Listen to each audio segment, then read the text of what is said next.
మిత్రులారా, ప్రేమ అంటే ఏమిటి? ఒకరి కోసం ఒకరు బ్రతకడమా, లేక ఒకరి కోసం ఒకరు ప్రాణాలు ఇవ్వడమా? ఈ ప్రపంచంలో ఎన్నో ప్రేమ కథలు మనం విన్నాం.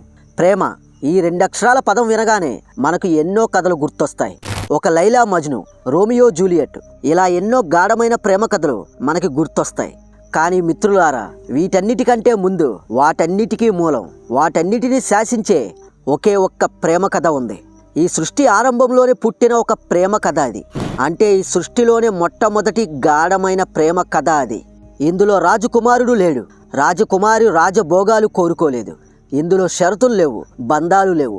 కేవలం అంతులేని ప్రేమ, అచంచలమైన భక్తి, అగ్ని లాంటి త్యాగం మాత్రమే ఉన్నాయి. అదే మహాశివుడు సతీదేవుల యొక్క గాఢమైన ప్రేమ కథ. ప్రేమ ఎంత మధురంగా ఉంటుందో, అహంకారం ఎంత వినాశనాన్ని సృష్టిస్తుందో మనకి కళ్ళెదుటే చెప్పే ఒక గాఢమైన ప్రేమ కథ ఇది. అది ఆకాశం చిరునామాగా, అగ్ని సాక్షిగా, ఈ బ్రహ్మాండమే వేదికగా జరిగిన ఒక అద్భుతమైన ప్రేమ కథ అది. ఈ ప్రేమ కథలో త్యాగం ఉంది, తపస్సు ఉంది, అంతులేని ప్రేమ ఉంది, అగ్ని పర్వతం లాంటి కోపం దాగి ఉంది, సముద్రమంతా శోకం ఉంది. మిత్రులారా, ఆ మహాశివుని, ఆ సతీదేవుల యొక్క ప్రేమ కథ వింటే మీ గుండెను పిండేస్తుంది, మీ కళ్ళలో నీళ్లు తెప్పిస్తుంది, మీ రోమాలను నిక్కబొడుచుకునేలా చేస్తుంది. మీరు ఇప్పటి వరకు ఆ రాధాకృష్ణుల యొక్క ప్రేమ కథ విని ఇదే మన హిందూ పురాణాల్లో అత్యంత గొప్ప లవ్ స్టోరీ అనుకొని ఉంటారు. కానీ మిత్రులారా, ఆ మహాశివుడు సతీదేవుల యొక్క వీళ్ళిద్దరి ప్రేమ కథ ముందు ఆ రాధాకృష్ణుల యొక్క ప్రేమ కథ కూడా సరిపోదు. అలా ఉంటది ఆ మహాశివుడు సతీదేవుల యొక్క వారిద్దరి గాఢమైన ప్రేమ కథ. ఈ కథలో ఆకాశమంతా ప్రేమ ఉంది, భూమంతా సహనం ఉంది, సముద్రమంతా శోకం ఉంది, ప్రళయాగ్ని లాంటి కోపం ఉంది. ఈ కథను కేవలం వినడం కాదు, అనుభవిద్దాం. ప్రతి ఘట్టాన్ని మన కళ్ళతో చూద్దాం. పదండి, కాలచక్రంలో వెనక్కి ప్రయాణించి సృష్టి యొక్క మొట్టమొదటి అత్యంత శక్తివంతమైన ఆ ప్రేమ కథ యొక్క ప్రతి అణువును తెలుసుకుందాం. డియర్ ఫ్రెండ్స్, ఈ వీడియో తెలుగులో ఇంత డీటెయిల్డ్గా ఈ కాన్సెప్ట్ మీద మీకు ఎక్కడా దొరకదు. మేము ఎంతో రీసెర్చ్ చేసి, ఎంతో కష్టపడి మన ఛానల్ ఆడియన్స్ కోసం ఈ వీడియోని ఫుల్ డీటెయిల్డ్గా ఈరోజు మీ ముందుకు తేవడం జరిగింది. దానికి మీ వంతుగా మేము కోరుకునేది ఒక్కటే, ఈ వీడియో ప్రతి ఒక్క శివభక్తుడికి చేరేలాగా ఈ వీడియోని ప్రతి ఒక్కరికి తప్పకుండా షేర్ చేసి మన ఛానల్ని సబ్స్క్రైబ్ చేసుకోవడం మాత్రం మర్చిపోకండి. డియర్ ఫ్రెండ్స్, ఈ వీడియో లాస్ట్ వరకు వెళ్ళే కొద్దీ చాలా ఇంట్రెస్టింగ్గా ఉండబోతుంది. కాబట్టి ఈ వీడియోని ఎక్కడ స్కిప్ చేయకుండా లాస్ట్ వరకు చూసే ప్రయత్నం చేయండి. ఇక రండి, కాలంలోనే ఈ సృష్టి ఆరంభ దశల్లోకి ప్రయాణించి ఆ అమర ప్రేమ గాథను మన కళ్ళకు కట్టినట్లు చూద్దాం.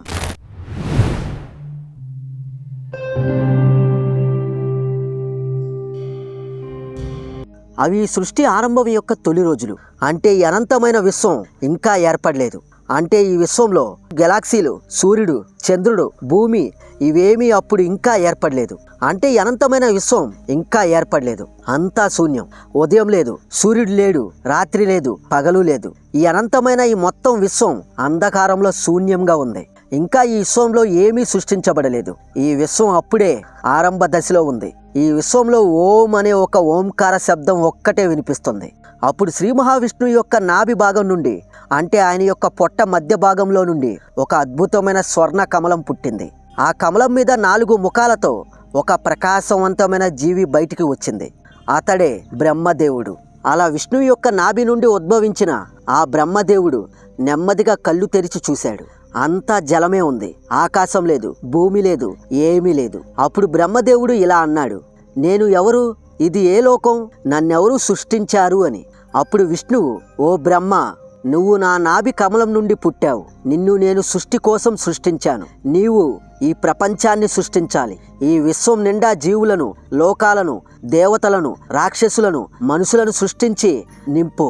ఇది నీ కార్యం అని చెప్పాడు. నువ్వు ఈ సృష్టి బాధ్యతలను తీసుకొని ఈ సృష్టిని మరింత విస్తరించేలా చెయ్యి. ఇదే నీ కార్యమని తన యొక్క నాభి నుండి బయటకు వచ్చిన ఆ బ్రహ్మదేవుడికి చెప్పాడు. అంటే ఈ విస్తారమైన విశ్వాన్ని సృష్టించే బాధ్యతను విష్ణు బ్రహ్మకు అప్పగించాడు. అలా బ్రహ్మదేవుడు విష్ణు యొక్క ఆజ్ఞానుసారం ఈ బ్రహ్మాండాన్ని, అంటే విశ్వాన్ని విస్తరించే బాధ్యతను తీసుకున్నాడు. దీంతో అప్పుడు మొదట ఆ బ్రహ్మదేవుడు ఒక్కడే ఈ సృష్టిని ప్రారంభించడం మొదలుపెట్టాడు. కానీ తను ఒక్కడే ఈ అనంతమైన సృష్టిని విస్తరింపజేయడం అది అసాధ్యమని బ్రహ్మదేవుడికి క్లియర్గా అర్థమైంది. ఇలా ఎక్కడ చూసినా శూన్యంగా ఉన్న ఈ అనంతమైన విశ్వంలో జీవులు, లోకాలు, అనేక రకాలైన వృక్షాలు, జంతువులు, మనుషులు ఇవన్నీ నేనొక్కడే సృష్టించడం నాకు అసాధ్యం అని ఆయనకు అర్థమైంది. కానీ విష్ణు అప్పగించిన ఆ పని ఆయన పూర్తి చేయాలి. మరి ఎలా? అప్పుడే బ్రహ్మదేవుడు ఇలా ఆలోచించాడు. ఈ సృష్టిని విస్తరించి ఈ సృష్టిలో సమస్తం సృష్టించబడాలి అంటే నాకు నా భార్య, తల్లి లేదా గర్భం లేవు. నేను ఒంటరి వాడిని. మరి ఎలా చేయగలను? అందుకే నాకు ఈ విషయంలో సహాయం చేయడానికి కొంతమంది కావాలి. వాళ్ళని నా ధ్యాన శక్తితో సృష్టించాలి. అయితే వాళ్ళని ఒక్కొక్కరిని ఒక్కొక్క లక్షణంతో సృష్టించాలి అని నిర్ణయించుకొని అప్పుడు బ్రహ్మదేవుడు తన మనస్సు యొక్క ధ్యాన శక్తితో కొంతమంది మానస పుత్రులను ఒక్కొక్కరిని ఒక్కొక్క ప్రత్యేక లక్షణంతో సృష్టించాడు. వాళ్ళనే మానస పుత్రులు అని అంటారు. మానస అంటే మనస్సు అని అర్థం. వీళ్ళు బ్రహ్మదేవుడి యొక్క శరీరం నుండి పుట్టిన వాళ్ళు కాదు. బ్రహ్మదేవుడి యొక్క మనస్సు నుండి, అంటే ఆయన యొక్క ఆలోచన శక్తి నుండి ఉద్భవించిన వాళ్ళు. మీకు వినటానికి ఇది కొంచెం గందరగోళంగా అనిపించవచ్చు, కానీ మీకు నేను ఇది వివరంగా అర్థమయ్యేలా చెప్పడానికి ట్రై చేస్తాను. మన వేదాలు, పురాణాల ప్రకారం బ్రహ్మదేవుడు అప్పుడు సృష్టించిన ఆ మానసపుత్రుల యొక్క సంఖ్య 10 అని, మరికొన్ని గ్రంథాల్లో అయితే 7 లేదా 9 అని వ్రాయబడి ఉంటుంది. కానీ భాగవత్ పురాణంలో 10 మంది అని పేర్కొంది. ఏది ఏమైనా అప్పుడు ఈ అనంతమైన విశ్వంలో ఏమీ లేనప్పుడు, అంతా శూన్యమే ఉన్నప్పుడు విష్ణు బ్రహ్మదేవుడికి ఇచ్చిన ఈ సృష్టిని విస్తరించే బాధ్యతను నెరవేర్చడానికి బ్రహ్మదేవుడు ఈ మానస పుత్రులను ముందుగా సృష్టించాడు. అందుకే వీళ్ళని ఈ సృష్టికి మూల గురువులు, ప్రజాపతులు అని పిలుస్తాం. వీరు మానవులు కాదు, దేవతల కంటే ఉన్నతమైన జ్ఞానరూప శక్తులు. మిత్రులారా, మీకు కొంచెం గందరగోళంగా అనిపించవచ్చు. కొంచెం శ్రద్ధ పెట్టి జాగ్రత్తగా వినండి. అప్పుడే ఈ కాన్సెప్ట్ చాలా ఉత్కంఠంగా బాగా అర్థమవుతుంది.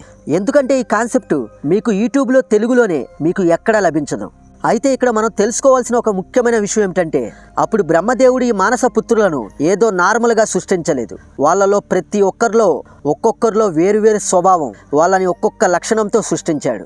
ఉదాహరణకు ఆత్రి, ఈయన తపస్సు మరియు జ్ఞానంలో అగ్రగణ్యుడు. ఇక అంగీరస మానసపుత్రుడు, ఈయన యజ్ఞ మంత్ర కార్యాల్లో ప్రావీణ్యం కలవాడు. అంటే ఈ భూమి మీద యజ్ఞ మంత్ర కార్యాల్ని ఈయనే మొదటగా ప్రారంభించాడు. ఇక పులహ మానసపుత్రుడు, ఈయన తపస్సు మరియు నిశ్శబ్ద ధ్యానంలో అగ్రగణ్యుడు. ఇక భృగు మహర్షి, ఈయన కర్మ లేదా ధర్మం ఆచరించడంలో చాలా అగ్రగణ్యుడు. ఇక నారదుడు, ఈయన భక్తి, సంగీతం, జ్ఞాన ప్రసారంలో ఈయన అగ్రగణ్యుడు. అంటే సంగీతం, భక్తి అనేది ఈయనే ఈ సృష్టిలో మొదటగా ప్రారంభించాడు. ఇలా 10 మంది మానస పుత్రులను, ఒకరిలోనేమో ధర్మం, మరొకరిలోనేమో ధ్యానం, ఇంకొకరిలోనేమో యజ్ఞ మంత్ర విద్యల్లో, ఇలా ఈ భూమి మీద మానవులు చేసేలాగా అలా ఒక్కొక్కరు ఒక్కొక్క బిహేవియర్తో ఆ బ్రహ్మదేవుడు తన ధ్యాన శక్తితో వాళ్ళను సృష్టించాడు. అయితే ఇదంతా విన్నాక ఇక్కడే మీకు ఒక డౌట్ వస్తుంది. అసలు ఎందుకు బ్రహ్మ అలా ఒక్కొక్కరిని ఒక్కొక్క లక్షణంతో అలా సృష్టించాడు? అంటే బ్రహ్మకి విష్ణువు ఇచ్చిన ఆజ్ఞ ఏమిటి? ఓ బ్రహ్మ, నువ్వు సృష్టిని విస్తరించు, జీవరాశులు, వంశాలు, లోకాలు, ఈ సృష్టిలో వాటిని నింపి వాటిని అభివృద్ధి చెందేలా చెయ్యి. అలా బ్రహ్మకి విష్ణువు అలా ఆదేశించినప్పుడు ఈ సృష్టిలో ఏమీ లేదు, అంతా శూన్యం. సో అప్పుడు బ్రహ్మ ఈ సృష్టిలో జీవరాశులతో, దేవతలతో, మానవులతో అలా రకరకాల జీవరాశులు నింపడానికి అదంతా ఒక్కడి వల్లే సాధ్యం కాదని ఆయన గ్రహించాడు. కాబట్టి ఈ సృష్టిని వృద్ధి చేయడానికి అలా కొంతమందిని సృష్టించి వాళ్ళ సహాయంతో ఈ సృష్టిని విస్తరించాలి అని అనుకున్నాడు. కాబట్టి ఈ సృష్టి జీవరాశులతో, దేవతలతో, రాక్షసులతో ఇలా ఉండాలి, ఈ జీవరాశుల యొక్క గుణం ఇలా ఉండాలి, ఈ ఋషుల యొక్క గుణం ఇలా ఉండాలి, దానవుల యొక్క గుణం ఇలా ఉండాలి, దేవతల యొక్క గుణం ఇలా ఉండాలి అని డిఫరెంట్గా ఆలోచించడం మొదలుపెట్టాడు. అలా బ్రహ్మ అప్పుడు ఆలోచించిన అలా వివిధ రకాలైన ఆలోచనల నుండి అలా వివిధ రకాల మానస పుత్రులు ఒక్కొక్క లక్షణంతో బయటకు ఉద్భవించారు. అలా బ్రహ్మ ఆలోచన మనస్సు శక్తి నుండి అలా ఉద్భవించారు. కాబట్టి వీళ్ళని మానస పుత్రులు అంటారని చెప్పాను. అయితే ఇక్కడ మీకు ఇంకో డౌట్ రావచ్చు. సరే బ్రో, ఈ సృష్టిలో ఏమీ లేనప్పుడు, అంతా శూన్యంగా ఉన్నప్పుడు విష్ణు బ్రహ్మదేవుడిని సృష్టించి ఆ బ్రహ్మదేవుడికి ఈ సృష్టిని విస్తరించే బాధ్యతను అప్పగించాడు. సరే, ఎక్కడి వరకు బాగానే ఉంది. మరైతే అసలు బ్రహ్మదేవుడు ఎందుకు ఇలా డిఫరెంట్ బిహేవియర్తో అలా ఆలోచించి ఇలా డిఫరెంట్ క్యారెక్టర్స్ కలిగిన వాళ్ళని సృష్టించాడు? అందరినీ ఒకే బిహేవియర్తో, అంటే ప్రతి ఒక్కరిని ఒకే గుణంతో ఎందుకు అప్పుడు సృష్టించలేదు? ధర్మాన్ని ఆచరించే, అంటే ఆ గుణం కలిగిన వాళ్ళని సృష్టించవచ్చు కదా అని మీకు ఇలా డౌట్ వచ్చే ఉంటుంది కదా, అవునా? మిత్రులారా, బ్రహ్మ ఎందుకు ఆ మానస పుత్రుల్లో ఒకే గుణాన్ని పెట్టలేదు అంటే, వాళ్ళందరూ ఒకే గుణంతో జన్మిస్తే ఈ సృష్టి ఎలా విస్తరిస్తుంది? అంటే ప్రతి ఒక్కరూ ధర్మ మార్గాన్ని అనుసరిస్తే ఇంకా ఈ సృష్టి ఎలా విస్తరిస్తుంది? అందరూ ధర్మమే అనుసరిస్తూ సత్యమే పలుకుతూ పోతే ఇంకా ఈ సృష్టిలో దేవుళ్ళకి పని ఏముంటుంది? ఈ సృష్టి ఎలా కొనసాగించబడుతుంది? సో అది గ్రహించిన బ్రహ్మదేవుడు అందుకే ఆ మానస పుత్రులని ఒక్కొక్కరిని ఒక్కొక్క గుణంతో, ఒక్కొక్క లక్షణంతో అప్పుడు సృష్టించాడు. వీళ్ళే ఈ సృష్టికి మొదటి జీవరాశులు. ఇలా బ్రహ్మదేవుడు తన ధ్యాన మనస్సు శక్తితో తన ఆలోచన ద్వారా ఇలా ప్రతి ఒక్కరిని అప్పుడు ఒక ప్రత్యేక లక్షణంతో సృష్టించాడు. తన మనసులో ఒక్కొక్క భావం కలిగింది. ఈ సృష్టిని ఎలా విస్తరించాలి అబ్బా అని ఆలోచించినప్పుడు బ్రహ్మదేవుడి యొక్క మనసులో ఒక్కొక్క భావన కలిగింది. ఆ భావం ఒక్కొక్క రూపం దాల్చింది. ఎక్కడో ఒక చోట జ్ఞానం, ఎక్కడో ఒక చోట తపస్సు, ఎక్కడో ధర్మం అనే ఆలోచనలో ఒక రూపాల్ని దాల్చి అవి శరీరంతో మనిషిలా బయటికి వచ్చాయి. ఇలా ఈ మానస పుత్రుల యొక్క సంతానమే తర్వాత ఈ సృష్టిలో దేవతలు, మానవులు, రాక్షసులు, నాగులు, అలా గంధర్వులు అయ్యారు.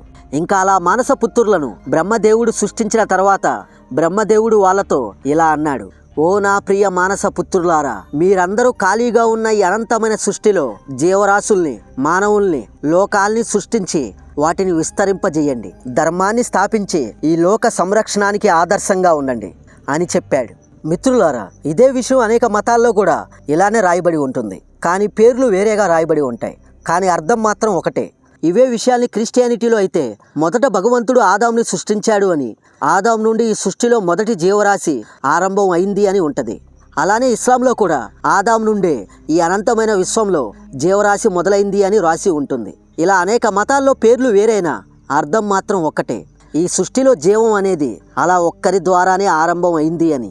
ఇంకా అలా మానస పుత్రులను బ్రహ్మదేవుడు అలా సృష్టించిన తర్వాత బ్రహ్మదేవుడు వాళ్ళతో ఇలా అన్నాడు, ఓ నా ప్రియ మానస పుత్రులారా, మిమ్మల్ని నేను సృష్టించాను. మీరు ఖాళీగా ఉన్న అనంతమైన సృష్టిలో జీవరాశుల్ని, మానవుల్ని, లోకాల్ని సృష్టించి వాటిని విస్తరింపజేయండి. ధర్మాన్ని స్థాపించి ఈ సృష్టి కార్యానికి ఆదర్శంగా ఉండండి అని చెప్పాడు.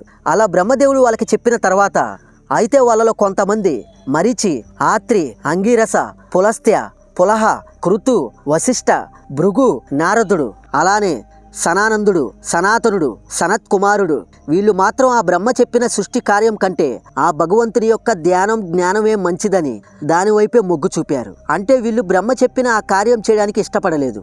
నిరంతరం విశ్వంలో ఉన్న ఆ భగవంతుడి యొక్క ఆయన కోసం తపస్సు చేస్తూ ఆయన యొక్క ధ్యానంలో ఉండటమే అదే మంచి మార్గం అని గ్రహించి దానివైపు అడుగులు వేసి వాటి వైపే మొగ్గు చూపారు. ఇలా బ్రహ్మదేవుడు వాళ్ళకి ఈ సృష్టిని విస్తరించండి అని వాళ్ళకి ఆజ్ఞ ఇచ్చినప్పుడు వాళ్ళలో నేను ఇందాక చెప్పిన వాళ్ళు ఇలా అన్నారు, ఓ పితామహ బ్రహ్మదేవ, మేము వైరాగ్యమును స్వీకరించము. మాకు ఈ అనంతమైన సృష్టిని విస్తరించడంలో మాకు వాటి పట్ల ఎటువంటి ఆసక్తి లేదు.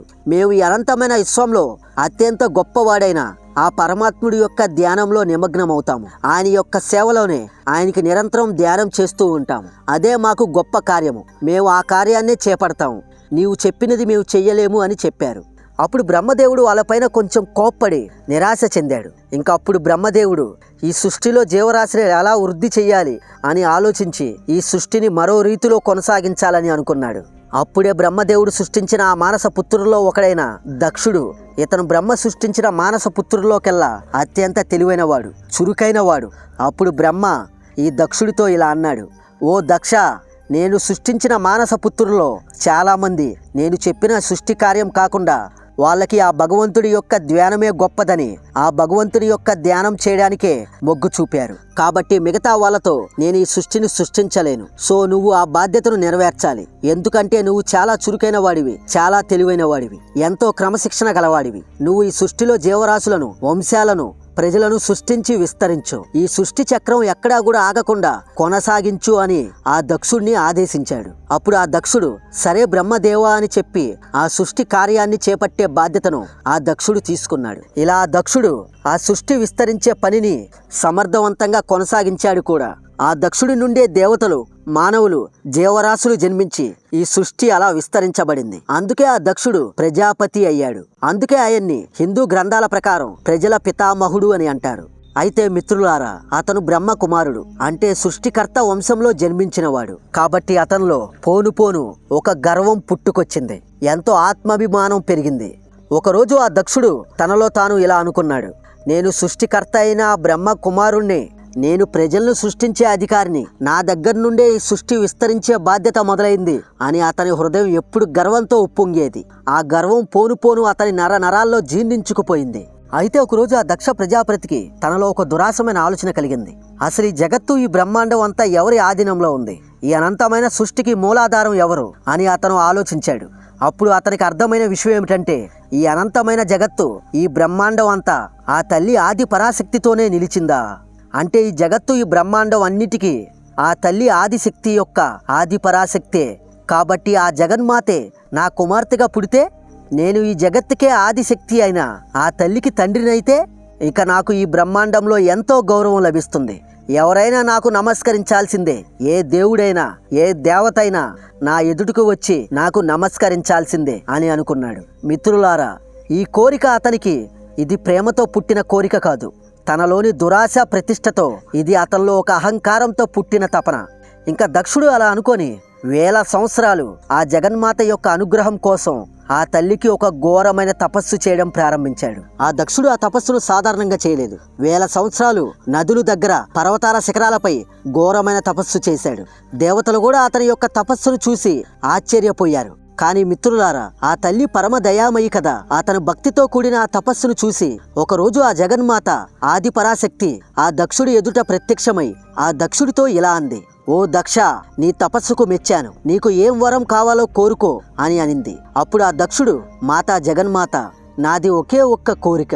నువ్వు నాకు కుమార్తెగా జన్మిస్తే చాలమ్మా అని అంటాడు. అప్పుడు ఆ జగన్మాత ఒక చిరునవ్వు నవ్వి ఇలా ఆలోచించింది, ఇతను నాకు ఘోరమైన తపస్సు చేశాడు కాబట్టి ఇతని కోరికను నేను కాదనలేను. కానీ ఇతని యొక్క కోరిక అహంకారంతో దురాశతో కూడుకున్నది. కాబట్టి ఇతనికి కూతురుగా నేను పుట్టిన చివరికి అతని అహంకారమైన కోరికే అతనిని నాశనం చేస్తుంది అని అనుకొని, సరే దక్ష, నేను నీకు కుమార్తెగా జన్మిస్తాను అని చెప్పి అదృశ్యమవుతుంది. అలా జగన్మాత తన కోరికను అంగీకరించడంతో ఇంకా దక్షుడు చాలా గర్వపడిపోతాడు. ఏహే, ఈ సృష్టికి మూలాధారమైన ఆ జగన్మాతే నాకు కుమార్తెగా జన్మించబోతుంది అని గర్వంతో ఉప్పొంగిపోతాడు. ఇక ఒకరోజు ఆ శుభముహూర్తం రానే వచ్చింది. అలా దక్షుడు కొన్నాళ్లకు బ్రహ్మదేవుడి యొక్క ఆజ్ఞతో భూమి మీద జీవం వృద్ధి చెందడానికి మానసపుత్రుల్లో ఒకడైన స్వయంభు మనువు, ఇతను కూడా బ్రహ్మ సృష్టించిన ఆ మానసపుత్రుల్లో ఒకడు. అయితే ఈయన యొక్క కుమార్తె ప్రసూతి. ఈమె ఎంతో ధర్మపరురాలు, జ్ఞాన స్వరూపిణి. ఇలా బ్రహ్మ యొక్క ఆజ్ఞతో ఈమెను దక్షుడు వివాహం చేసుకుంటాడు. కొన్నాళ్ళకి వీళ్ళిద్దరికి 24 మంది కుమార్తెలు జన్మిస్తారు. అయితే కొన్ని పురాణాల్లో 16 అని, మరికొన్ని పురాణాల్లో ఏమో 24 అని ఉంటుంది. ఎక్కువ శాతం చాలా పురాణాల్లో వీళ్ళిద్దరికి 24 కుమార్తెలే జన్మించినట్లుగా అంగీకరించబడింది. అలా వాళ్ళిద్దరికి చివరగా 24వ కుమార్తెగా అతనికి ఒక అత్యంత దివ్యమైన కుమార్తె జన్మిస్తుంది. ఇలా దక్షుడి ఇంట పుట్టిన ఆ బాలిక ఒక సాధారణ బాలిక కాదు. సాక్షాత్తు ఆది పరాశక్తి స్వరూపిణి సతిగా అవతరించి ఆ దక్షుడి యొక్క ఇంట జన్మించింది. అలా దక్షుడి కోరిక మేరకు ఆ జగన్మాత ఆది పరాశక్తి ఆ దక్షుడి యొక్క కుమార్తెగా అలా జన్మించింది. మిత్రులారా, ఇంకా ఇక్కడి నుండే ఈ కథ ఎంత ఆసక్తిగా ఉండబోతుందో చూడండి. ఆ బాలికకు దక్షుడు సతీ అని నామకరణం చేశాడు. అయితే మిత్రులారా, ఆమె యొక్క జననం సాధారణ అమ్మాయిలాగా జరగలేదు. ఆమె పుట్టినప్పుడు ప్రకృతి పులకరించింది. దేవతలు పైనుండి వర్షపు చినుకులు కాదు, దానికి బదులుగా ఒక పూల వాన కురిపించారు. ఎందుకంటే ఈ జగత్తుకే మూలమైన ఆమె ఆది పరాశక్తి కదా. ఇలా ఆ కుమార్తె పుట్టిన తర్వాత దక్షుడికి తన కుమార్తెపై ఎంతో గర్వం ఉండేది. కానీ దక్షుడు ఆమెలోని దైవత్వాన్ని కాదు, తన ప్రతిష్టను పెంచే ఒక ఆస్తిగా ఆమెను చూశాడు. ఈ పసిపాప రూపంలోనే తన అహంకారానికి అంతం పలకపోయే కాలం ఉందని అతను ఊహించలేకపోయాడు. అలా సతీదేవి చిన్నప్పటి నుండి విచిత్రమైన స్వభావం కలది. ఇతర అమ్మాయిల్లాగా ఆమెకు అలంకారంపై ఆసక్తి లేదు, రాజరిక జీవితంలోని వైభవంపై ఆసక్తి లేదు. దక్షుడు ఎంతో ధనమున్న వ్యక్తి అయినా ఆ ధనంపై ఆమెకు ఆసక్తి లేదు. ప్రకృతి మధ్య కూర్చొని ఎప్పుడూ ధ్యానం చేసేది. మేఘాల యొక్క గానం వినడం, అలా తపస్సులో లీనమవడం, ఇవే ఆమెకు ఎంతో ఆనందం కలిగించేవి. అయితే ఆమె ఎప్పటిలాగే ఒకరోజు కూడా ఒక చోట కూర్చొని అలా ధ్యానం చేస్తూ ఉండగా ఒకరోజు అక్కడ నారద మహర్షి వచ్చి శివుడు ఎలాంటి వాడో ఆయన యొక్క గొప్పతనాన్ని ఆమెకు వివరించాడు. ఆ మాటలు సతీ యొక్క మనసును తాకాయి. ప్రపంచం శివుణ్ణి శ్మశానవాసి, బూడిద రాసుకున్న యోగిగా చూసిన ఆ సతీ మాత్రం ఆయన పరమ సత్య స్వరూపుడు, జ్ఞాన స్వరూపుడు, కాలాధిపతిలాగా ఆమెకు అనిపించాయి. దీంతో శివుడి మీద ఆమెలో ఎంతో భక్తి అలానే ప్రేమ కలిగింది. అలా శివుడి గురించి ఆమె మొత్తం తెలుసుకున్నాక ఎప్పుడైనా ఆమె శివుడి గురించి ఎక్కడైనా విన్నా, ఎవరైనా ఋషి శివుడి యొక్క మహిమలను ఆమెకు వర్ణించినా ఆమె హృదయం లోతైన భావాలతో నిండిపోయేది. శివుడు శ్మశానవాసి, పులి చర్మం ధరిస్తాడు, బూడిద రాసుకుంటాడు, పాములను ఆభరణాలుగా ధరిస్తాడు. సాధారణ అమ్మాయిలకు ఇది ఒక అసహ్యం కావచ్చు, కానీ సతికి ఆ శివుడే ఆమె అంతరాత్మలో నిలిచిపోయినట్లుగా ఉండేది. అలా అప్పుడు ఆ నారదుడు శివుడి గురించి ఆ అమ్మాయికి చెబుతుంటే ప్రపంచం శివుడిని ఎలా చూసింది, జటాజోటములతో, ఒంటి నిండా బూడిదతో, మెడలో పాములతో, శ్మశానంలో తిరిగే ఒక విచిత్రమైన యోగిక. కానీ సతి ఆయన్ని ఎలా చూసిందో తెలుసా? ఆమెకు ఆ బూడిద ఒక భౌతిక ప్రపంచం, కేవలం ఆ బూడిదతో సమానమని. నిజమైన సౌందర్యం ఆత్మలోనే ఉందని చెప్పే తత్వంగా ఆమెకు కనిపించింది. అతని మెడలోని పాములు కాలానికి అధిపతినని, ప్రాణులన్నిటినీ సమానంగా చూస్తానని చెప్పే అభయంగా అవి కనిపించాయి. ఆ పులి చర్మం తనలోని కోరికలు కలిగించే ఆ మృగాల్ని జయించానని చెప్పే ఒక విజయానికి ప్రతీకగా ఆమెకి కనిపించింది.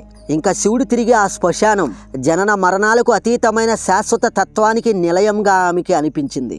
ప్రపంచానికి అర్థం కాని ఆ పరమ సత్యాన్ని ఆ సతి అలా అర్థం చేసుకుంది. ఆమె హృదయాన్ని సంపూర్ణంగా శివుడికి అర్పించింది. ఆమె ప్రతి శ్వాస శివుని యొక్క నామంతో నిండిపోయింది. ఆమె శరీరంలోని అణువణువులో ఆ శివుడి మీద ఉన్న అపారమైన ప్రేమే. అయితే ఒకరోజు ఈ విషయం ఆ దక్షుడి యొక్క చెవిన పడింది. తన కూతురు శివుడి భక్తిలో మునిగిపోయి ఆ శివుణ్ణి ప్రేమిస్తుంది అని. ఇంకా అతని అహంకారం చూడండి. అతనిలో అహంకారం ఒక అగ్నిలా ప్రజ్వరిల్లింది. ఏంటి, నా కుమార్తె సకల సంపదలకు ఐశ్వర్యాలకు వారసురాలు, ఒక దిగంబరిని, ఒక భిక్షగాడిని భర్తగా కోరుకోవడమా? ఇక నా పరువు ప్రతిష్ట గంగలో కలిసినట్లే అని గర్జించాడు. ఆయన కైలాసంలో నివసిస్తాడు, భస్మదారిని, పిశాచాలతో తిరుగుతాడు. యోగి, నా కుమార్తెకు ఇలాంటి వాడు సరిపోడు అని నిరాకరించాడు. తన కూతురు సతిని పిలిచి ఆమెను బెదిరించాడు, బతిమిలాడాడు, ఆశ చూపించాడు. అమ్మా సతీ, ఆ అఘోరీ మాంత్రికుణ్ణి మర్చిపో, నీకోసం ఇంద్రుణ్ణే కుబేరుణ్ణే తీసుకువస్తాను అని చెప్పాడు. కానీ సతీ ప్రశాంతంగా తన తండ్రితో ఇలా అనింది, నాన్న, మీకు కనిపించేది ఆయనలో బాహ్య రూపం మాత్రమే. ఆయన ఈ సృష్టికే ఆధారం. శివుడు తప్ప నాకు ఈ ప్రపంచంలో ఇంకెవరూ వద్దు అని తేల్చి చెప్పింది. ఇలా తండ్రి అహంకారం ముందు తన ప్రేమ గెలవదని తెలుసుకున్న ఆ సతి తన రాజభవనాన్ని ఉన్న ప్రాయంగా అక్కడికక్కడే వదిలేసింది. తన ప్రేమను గెలవడానికి తపస్సు మార్గాన్ని ఎంచుకుంది. తన రాజభోగాల్ని, తన ఇంటిని వదిలిపెట్టేసి తన ప్రేమను గెలుచుకోవడానికి హిమాలయాలకు వెళ్ళి పంచభూతాల సాక్షిగా ఆ మహాశివుడికి ఒక ఘోరమైన తపస్సు చేయడం ప్రారంభించింది. అది మామూలు తపస్సు కాదు. ఎముకలు కొరికే చలిలో, మండు తెండలో, కొండపోత వర్షంలో ఆమె శరీరం క్షీణించిపోతున్నా అవి లెక్క చెయ్యకుండా ఎంతో సంకల్పంతో ఆ మహాశివుడికి ఘోరమైన తపస్సు చేయడం ప్రారంభించింది. ఆమె తపస్సుకి దేవలోకాలు దద్దరిల్లిపోయాయి. ఇంద్రుడు పైనుంచి చూసి ఆయన యొక్క సింహాసనమే కదిలిపోయింది. ఎవరబ్బా ఈ అమ్మాయి, ఆ మహాశివుడికి ఇంతలా తపస్సు చేస్తుంది అని దేవతలంతా పైనుండి అది చూసి ఆశ్చర్యపోయారు. అలా ఆమె అచంచలమైన ప్రేమకు, ఆమె దృఢమైన భక్తికి ఆ బోలాశంకరుడు పైనుండి చూసి కరిగిపోయాడు.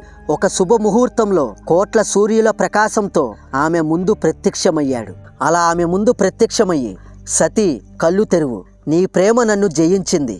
నీవు లేని శివుడు ఇక శవం, నీవు లేకపోతే నేను లేను, నన్ను నీ దాసుడిగా స్వీకరించు అని అన్నాడు. ఆ మాటలతో ఆ సతి తపస్సు ఫలించింది. ఆమె ఎంతో చిరునవ్వుతో ఎంతో సంతోషించింది. ఇంకా అప్పుడు ఆ బ్రహ్మాండమే ఆనందంతో పులకరించింది. ఇక ఆ దివ్య వివాహానికి ముల్లోకాలు తరలి వచ్చాయి. బ్రహ్మదేవుడు వాళ్ళిద్దరికీ వివాహం జరిపించడానికి ఆయన పురోహితుడయ్యాడు. శ్రీ మహావిష్ణువు కన్యాదాతగా నిలిచాడు.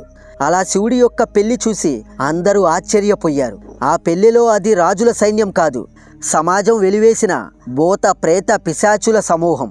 ఆ పరమేశ్వరుడు పశుపతి కదా, ఆయన దృష్టిలో అందరూ సమానమే. అలా ఆయన యొక్క సత్యాన్ని అర్థం చేసుకున్న ఆ సతి తన భర్త గొప్పతనాన్ని చూసి గర్వపడిపోయింది. అప్పుడు ఎంతో సంతోషించింది. కానీ ఆనందంలో ఒక వెలితి. తన కన్న తండ్రి దక్షుడు ఆ పెళ్లికి రాలేదని, తన అభిష్టానికి వ్యతిరేకంగా జరిగిన ఆ వివాహాన్ని అతను అవమానంగా భావించాడు. తన అల్లుడు ఆ మహాశివుణ్ణి ఘోరంగా ద్వేషించడం మొదలుపెట్టాడు. ఈ వివాహం ప్రేమను గెలిపించింది, కానీ ఒక తండ్రి అహంకారాన్ని మరింత పెంచి రాబోయే ప్రళయానికి బీజం వేసింది. మిత్రులారా, నేను చెబుతుంది అర్థమవుతుందా? మిత్రులారా, మీరు ఇక్కడి వరకు ఈ వీడియోను చూశారు అంటే మీరు ఆ మహాశివుడు సతీదేవుల యొక్క గాఢమైన ప్రేమ కథను పూర్తిగా తెలుసుకోవడానికి మరింత ఆసక్తి చూపిస్తున్నారు అని నాకు అర్థమైంది. ఇంకా ఇక్కడి నుండి ఈ కథ మరింత మలుపులు తిరిగి మరింత ఆసక్తిగా ఉండబోతుంది. సో కొంచెం శ్రద్ధ పెట్టి జాగ్రత్తగా వినండి. ఇలా శివుడిపై ప్రతీకారం తీర్చుకోవడానికి దక్షుడు ఒక పథకం వేశాడు.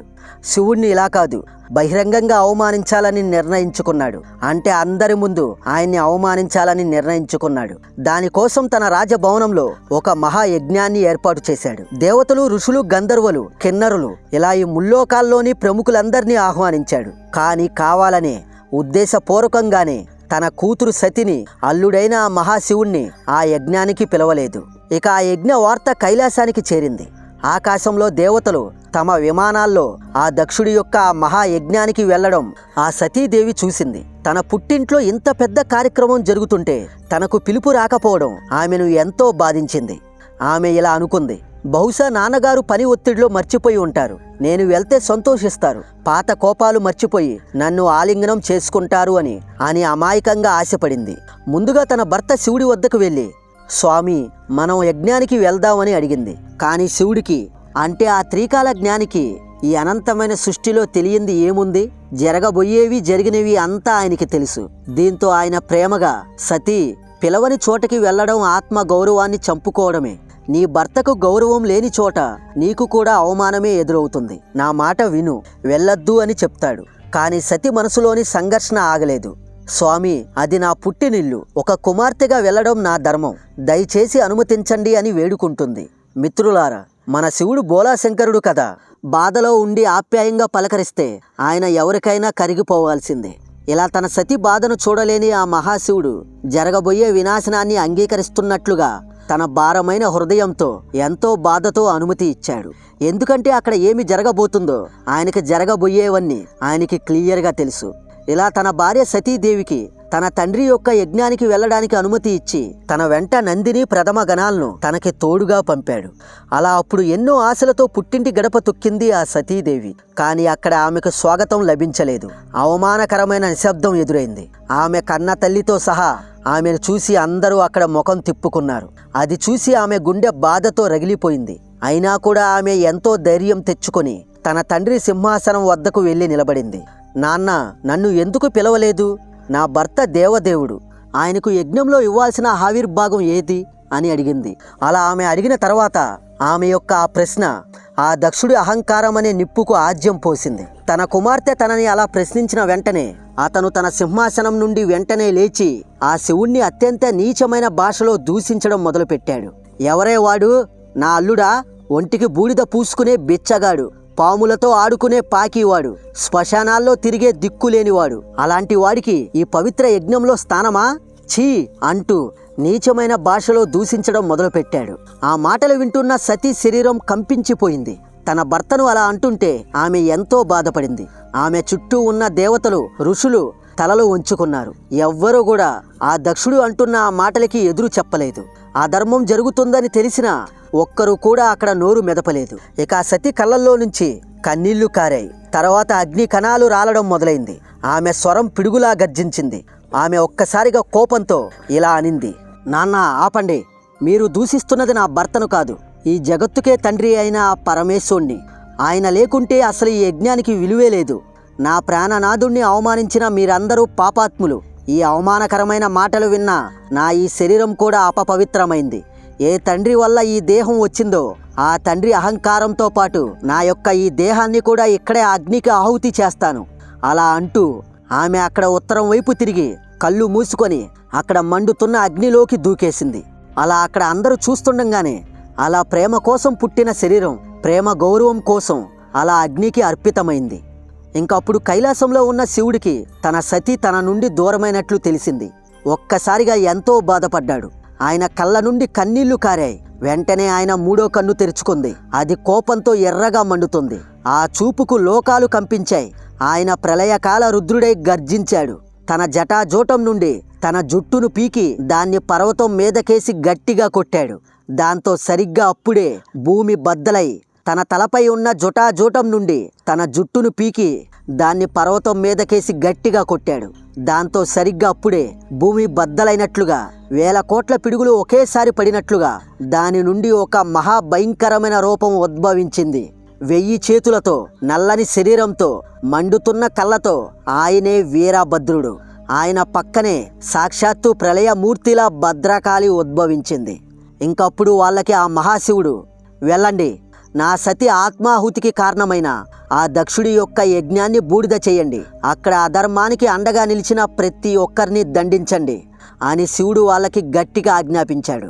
ఇంకా మహాశివుడి యొక్క ఆజ్ఞానుసారం ఆ వీరభద్రుడు, భద్రకాళి ఒక వాయు వేగంతో క్షణాల్లో అక్కడికి చేరుకొని ఆ దక్షుడి యొక్క యజ్ఞశాలపై దాడి చేశారు. అది యుద్ధం కాదు, ప్రళయం. వీరభద్రుడు యజ్ఞాన్ని ధ్వంసం చేశాడు. భద్రకాళి అక్కడ ఉన్న దేవతలను, ఋషులను చెల్లాచెదురు చేసింది. ఇక అక్కడ అది చూసి ఎంతో ప్రాణభయంతో పారిపోతున్న ఆ దక్షుణ్ణి పట్టుకున్న వీరభద్రుడు, నీ అహంకారానికి ఇదే అంతం అంటూ అతని తలను తన ఖడ్గంతో ఒకే ఒక్క వేటుకు నరికేశాడు. ఏ తల అయితే గర్వంతో విర్రవీగిందో ఆ తల తెగి తన యజ్ఞంలో, ఆ యోగశాలలో పడిపోయింది. అందుకనే మిత్రులారా, ప్రతి శివాలయంలో మీరు గమనిస్తే ఆ మహాశివుణ్ణి దర్శించుకోవడానికి వెళ్లే ముందు ఆ శివాలయంలో ఆ వీరభద్ర స్వామి యొక్క విగ్రహాన్ని కూడా అక్కడ ఖచ్చితంగా ఉంచుతారు. అలానే మరికొన్ని శివాలయాల్లో భద్రకాళి విగ్రహం కూడా ఖచ్చితంగా ఉంటుంది. ఇంకా సరిగ్గా అప్పుడే ఆ మహాశివుడు కూడా ఆ యజ్ఞశాలకు చేరుకున్నాడు. అక్కడ తను ఎంతో ప్రాణంగా ప్రేమించిన తన భార్య సతీ అలా కాలిపోతున్న ఆమె యొక్క శరీరాన్ని చూసి ఆ మహాశివుడు ఎంతో బాధతో ఒక పసి బిడ్డలా ఎంతో దుఃఖించాడు. అక్కడ ఆయన యొక్క కన్నీటి చుక్కలు పడిన చోట రుద్రాక్ష వృక్షాలు మిలిచాయి. ఇంకా అక్కడ ఆ మహాశివుడు అలా కాలిపోతున్న తన సతీదేవి యొక్క నిర్జీవ దేహాన్ని తన భుజాలపై వేసుకొని ఎంతో శోకంతో పిచ్చెక్కిన వాడిలా బ్రహ్మాండమంతా తిరుగుతూ శోక తాండవం మొదలుపెట్టాడు. ఆ తాండవానికి సృష్టి వ్యవస్థే స్తంభించిపోయింది. దాంతో దేవతలు భయపడి శ్రీ మహావిష్ణువు దగ్గరకు వెళ్ళి, ప్రళయం ముంచుకొస్తుంది, ఆ మహాశివుడు శోకంలో మునిగిపోయాడు, ఓ విష్ణుదేవా, నువ్వే ఇంకా ఈ సృష్టిని కాపాడాలి, చెయ్యి దాటిపోతుంది అని ఆ విష్ణువుని దేవతలందరూ వేడుకున్నారు. అప్పుడు లోకరక్షణ కోసం ఆ శివుణ్ణి ఆ ప్రేమ మాయ నుండి, ఆ బాధ నుండి బయటపడేయడానికి ఆ శ్రీ మహావిష్ణువు తన సుదర్శన చక్రాన్ని ప్రయోగించాడు. ఆ దివ్య చక్రం క్షణాల్లో అక్కడికి ప్రయాణించి ఆ సతీ దేహాన్ని క్షణాల్లో 51 భాగాలుగా ఖండించింది. ఇక అలా సుదర్శన చక్రంతో ఖండించబడిన ఆ సతీదేవి 51 శరీర భాగాలు భూమి మీద అనేక ప్రాంతాల్లో పడ్డాయి. అలా ఆమె యొక్క పవిత్రమైన 51 శరీర భాగాలు భూమి మీద అప్పుడు ఎక్కడెక్కడైతే పడ్డాయో ఆ ప్రదేశాలన్నీ అత్యంత శక్తివంతమైన, ఎంతో పవిత్రమైన శక్తి పీఠాలుగా వెలిశాయి. అవే అస్సాంలోని గుహావటి దగ్గర నీలాచల పర్వతం మీద ఆ సతీదేవి యొక్క యోని భాగం పడింది. దాంతో అక్కడ ఆమె యోని భాగాన్ని కామాఖ్య దేవి ఆలయంగా వెలిసింది. ఇక వెస్ట్ బెంగాల్లోని కోల్కతా నగరంలోని కాళీఘాటు వద్ద ఆ సతీదేవి యొక్క కుడి మోకాలు భాగం పడింది. దీంతో అక్కడ కాళీఘాటు శక్తిపీఠంగా, కాళీమాత ఆలయంగా, ఇక మన ఆంధ్రప్రదేశ్లోని శ్రీశైలంలో ఆ సతీదేవి యొక్క మెడ భాగం పడింది. దాంతో అక్కడ ఆమె భ్రమరాంబికా దేవిగా, అలానే తమిళనాడులోని కాంచీపురంలో ఆ సతీదేవి యొక్క వెన్నెముక పడింది. దాంతో అక్కడ ఆమె కామాక్షి అమ్మవారుగా, ఇక ఉత్తరప్రదేశ్లోని వారణాసిలో ఆ సతీదేవి యొక్క చెవి భాగం పడింది. దాంతో అక్కడ ఆమె విశాలాక్షి దేవిగా, ఇక హిమాచల్ ప్రదేశ్లోని కాంగ్రా జిల్లాలో జ్వాలాముఖి గ్రామంలో ఆ సతీదేవి యొక్క నాలుక జ్వాలాముఖి దేవిగా, ఇంకా బీహార్లోని గయా నగరంలో మంగళగౌరి పీఠం దగ్గర ఆ సతీదేవి యొక్క వక్షస్థలం పడింది. అంటే ఆ తల్లి యొక్క రొమ్ము భాగం పడింది. దాంతో అక్కడ మంగళగౌరి దేవిగా, ఇక పాకిస్తాన్ బోర్డర్ దగ్గర బలూచిస్తాన్లోని మాక్రాన్ పర్వతం ప్రాంతంలో ఆ సతీదేవి యొక్క తల భాగం పడింది. దాంతో అక్కడ హింగ్లాజ్ మాతగా, ఇక హిమాచల్ ప్రదేశ్లోని బిలాస్పూర్ జిల్లా గోబింద్ సాగర్ సమీపంలో ఆ సతీదేవి యొక్క 2 కళ్ళు పడ్డాయి. అంటే ఆ సతీదేవి యొక్క 2 నేత్రాల భాగాలు పడ్డాయి. దాంతో అక్కడ నైనాదేవిగా, ఇంకా మధ్యప్రదేశ్లోని ఉజ్జయినిలో ఆ సతీదేవి యొక్క పై పెదవి పడింది. దాంతో అక్కడ మహాకాళీదేవిగా, ఇంకా బంగ్లాదేశ్లోని ఢాకా నగరంలో ఆ సతీదేవి యొక్క ఎడమ పాదం పడింది. దాంతో అక్కడ కాళికాదేవిగా, ఇంకా గుజరాత్లోని సోమనాథ ఆలయం సమీపంలో ఆ సతీదేవి యొక్క జుట్టు భాగం పడింది. దాంతో అక్కడ సర్వాణి దేవిగా, ఇంకా నేపాల్లోని కాఠ్మండూలో ఆ సతీదేవి యొక్క మోచేతి భాగం పడింది. దాంతో అక్కడ ఆ భాగాన్ని రుద్రప్రియా దేవిగా, గుహేశ్వరి ఆలయంగా అక్కడ పూజించబడుతుంది. నేనిప్పుడు చెప్పినవి 11. ఇంకా మిగతా 40 అఖండ భారతంలో అనేక చోట్ల పడ్డాయి. ఆ ప్రాంతాల యొక్క లిస్టుని కూడా మీకు స్క్రీన్ పైన ఇచ్చాను. కొంతసేపు వీడియో పాస్ చేసుకొని కావాలంటే అవి చూడండి. అలా అప్పుడు ఆ విష్ణు యొక్క సుదర్శన చక్రం ఖండించడంతో ఇలా అఖండ భారతదేశంలో అనేక చోట్ల ఆ తల్లి యొక్క 51 శరీర భాగాలు పడి అవే మహాశక్తి పీఠాలుగా వెలిశాయి. అక్కడ ఆ తల్లి తన భాగాలతో అలా అనేక పేర్లతో పూజించబడుతుంది. ఇలా సతీదేవి యొక్క శరీరం నశించిన ఆమె శక్తి శాశ్వతంగా నిలిచిపోయింది. ఆ అమ్మ భక్తులను రక్షించడానికి అలా 51 శక్తి రూపాలుగా ఆది పరాశక్తి అలా భూమిపై వెలిసింది. కానీ మిత్రులారా, ఇది తన శివుడి మీద ఉన్న తన ప్రేమకి ఇది అంతం కాదు, ఒక కొత్త ఆరంభానికి నాంది. ఇలా సతీదేవి చనిపోయిన తర్వాత శివుడు అప్పటి నుండి ఎంతో బాధతో ఒక వైరాగ్యంలోకి వెళ్ళిపోయాడు. అయితే సతీదేవి మళ్ళీ పునర్జన్మ తీసుకుంది.